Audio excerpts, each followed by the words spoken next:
আসসালামু আলাইকুম, কেমন আছেন সবাই? আমি আজকে ক্লে দিয়ে যে জিনিসটা রিক্রিয়েট করব সেটার সাথে বাঙালির জীবন ওতপ্রোতভাবে জড়িয়ে আছে। বাঙালির প্রধান খাদ্য হচ্ছে ভাত, মাছ আর ডাল। তো সেটাকে মাথায় রেখে আজ আমি বাঙালির প্রধান খাদ্য তালিকা রিক্রিয়েট করার চেষ্টা করছি। আর কলাপাতার ওপরে খাওয়ার ইতিহাস কিন্তু অনেক পুরাতন। তো আমি সেটাকে মাথায় রেখে প্রথমে কলাপাতা বানিয়ে নিচ্ছি। টিয়া কালারের যে ক্লেটা থাকে সেই ক্লে দিয়ে আমি কলাপাতার শেপটা দিয়ে নিচ্ছি।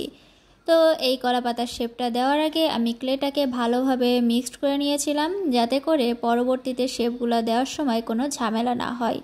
এরপরে একটা টুলসের সাহায্যে আমি কলাপাতায় যে শিরাগুলো থাকে সেগুলো দিয়ে নিচ্ছি। বাঙালির খাবার তালিকাটা কিন্তু অন্যান্য সব খাবার তালিকা থেকে কিছুটা হলেও ডিফারেন্ট। এ ধরনের খাবার তালিকা অন্য কোথাও খুঁজে পাওয়া যাবে না। বাঙালি বলতেই কিন্তু অন্যরকম এবং ডিফারেন্ট কিছু। তো আমার কলা পাতাটা রেডি হয়ে গেল, এটাকে আমি একটা সাইডে রেখে দিয়েছি।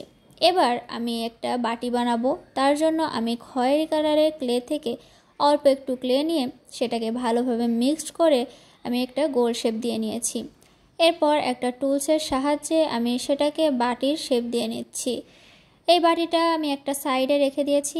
বাঙালির খাদ্য তালিকায় ডাল যেহেতু অন্যতম, তাই আমি ডাল বানানোর জন্য হলুদ কালারের ক্লেটা ব্যবহার করেছি। এবং ডালের ওপরে আমরা সবসময় দেখি ফোড়ন হিসাবে অনেক রকমের জিনিস থাকে।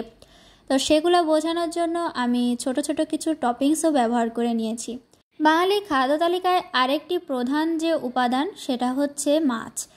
তো এই মাছ বানানোর জন্য আমি খয়েরি কালারের ক্লেটা দিয়ে মাছের একটা শেপ দিয়ে নিয়েছি।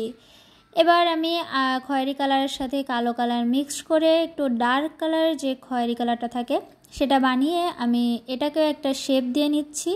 এবং যে মাছের শেপটা আমি দিয়েছিলাম সেটার সাইডে আমি এটাকে লাগিয়ে দিচ্ছি, যাতে এই মাছের শেপটা আরও সুন্দরভাবে ফুটে ওঠে। তো এটাকেও আমি একটা সাইডে রেখে দিচ্ছি। এবার যে জিনিসটা আমি বানাচ্ছি সেটাও কিন্তু বাঙালির অন্যতম পছন্দের একটি খাবার।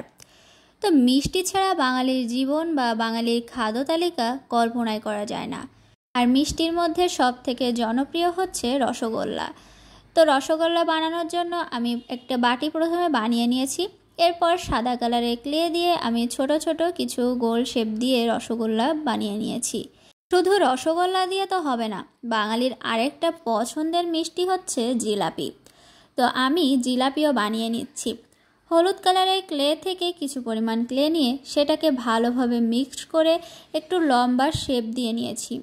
এরপরে জিলাপির যে প্যাচ সেটা তো দিতেই হয়, তো জিলাপির প্যাচও আমি হাতের সাহায্যে দিয়ে নিচ্ছি। এটা যেহেতু মিনিয়েচার ক্রাফট, তো এই জিলাপির প্যাচগুলো দিতে একটু সমস্যাই হচ্ছিল, কিন্তু এগুলো বানানোর পরে দেখতে কিন্তু অনেক বেশি সুন্দর লাগছিল। তো একে একে সেমভাবে আমি 3-4টা জিলাপি বানিয়ে নিয়েছি। এবার খাদ্য তালিকার যে প্রধান জিনিস সেটা হচ্ছে ভাত। তো ভাত বানানো ভুলে গেলে তো চলবে না। আমি সাদা কালারের ক্লে দিয়ে কিছু ভাতও বানিয়ে নিয়েছি। তো যে কলা পাতা আমি বানিয়ে রেখেছিলাম সেটার উপর এক এক করে এই সব কিছু আমি সেট করে নিয়েছি। তো ক্লে দিয়ে বানানো এই বাঙালিয়ানা প্লেটারটা কেমন হয়েছে জানাতে ভুলবেন না কিন্তু।